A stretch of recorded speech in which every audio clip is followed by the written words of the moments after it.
Hey everybody, I'm Richard Krause and welcome to It's 5 o'clock Somewhere. When I think of cocktails, it's usually the classics that come to mind. The martini, the margarita, the Manhattan, maybe even a Caprihana. But today, I'm going to tell you about a drink that's kind of forgotten about, but it's so easy to do, it's so versatile, and it was saved from extinction by a really famous movie character. I'm the dude, so that's what you call me. Despite its name, the White Russian, a cocktail made with vodka, coffee liqueur, I'm using Kahlua today, and cream served over ice, was not created in Russia. In 1949, a Belgian bartender named Gustav Tops at the Hotel Metropole in Brussels mixed the first White Russian and its sister drink, the Black Russian, which is the same thing. It's vodka and Kahlua, no cream, in honor of the U.S. ambassador to Luxembourg. Now, he called it a Black Russian because, well, he was using Russian vodka. So today I'm making 3 drinks, variations on the theme, but with just a handful of ingredients, just what you see in front of me here. We'll start with the Black Russian, the older sibling of the White Russian, and the kind of sort of mother sauce to the trio of cocktails that I'm going to tell you about.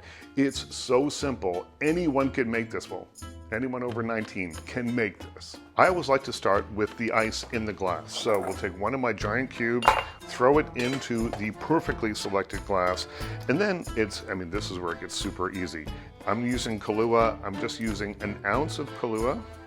You throw that over the ice, and then 2 ounces of vodka. So 1 part Kahlua, 2 parts vodka, like so. And don't forget the cherry. It would not be a Black Russian without a cherry. But look at that. It's got a great color to it.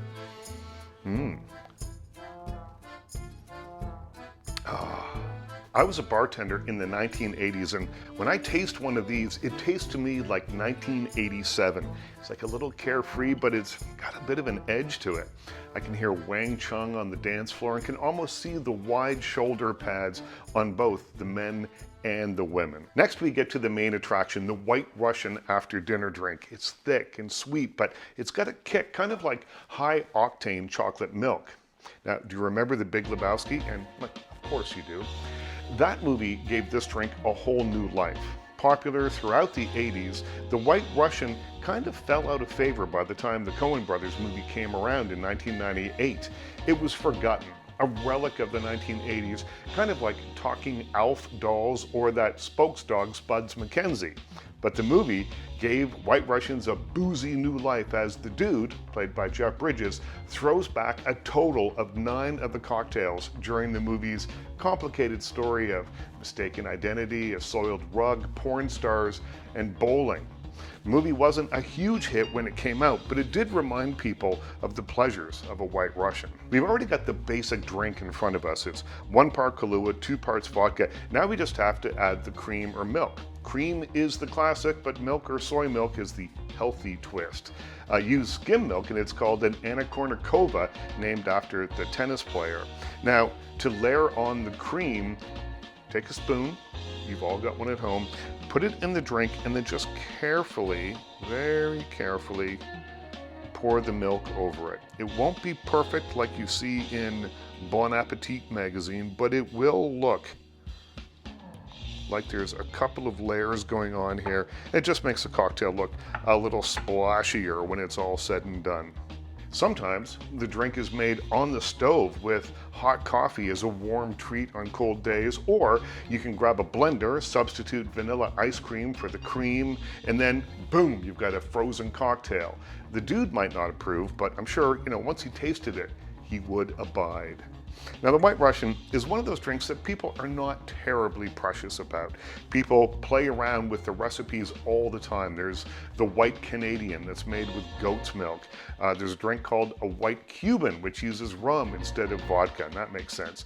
There's the White Belgian, made with chocolate liqueur instead of coffee liqueur, and the Dirty Russian, which is made with chocolate milk instead of cream. And then there is the liquid dessert of the Mudslide, which is basically a White Russian with Baileys instead of cream. So again, I'm going to start with ice in the glass. You take 1 cube, you throw it in there, and once again, as I told you, this is like the mother sauce. 1 part Kahlua, 2 parts vodka. Okay, so you've got your White Russian, and then here's where the Mudslide part happens. I'm going to put another ounce of Baileys in there. And again, you can take some time and layer this one if you like. I'm not going to bother. I'm just going to give it a stir with the prerequisite cherry. I told you got to have a cherry with these kind of cocktails. And we say cheers. It's boozy, it's sweet, it's perfect for after dinner. I don't think you want to drink these before dinner. It'll fill you up and potentially bad things could happen, but they are delicious. So this is my KISS theory of making drinks. Keep it simple, stupid. 4 ingredients, 3 drinks. It doesn't get any simpler than that. That's right, dude. The beauty of this is its simplicity. Cheers, everybody. It's got to be 5 o'clock somewhere.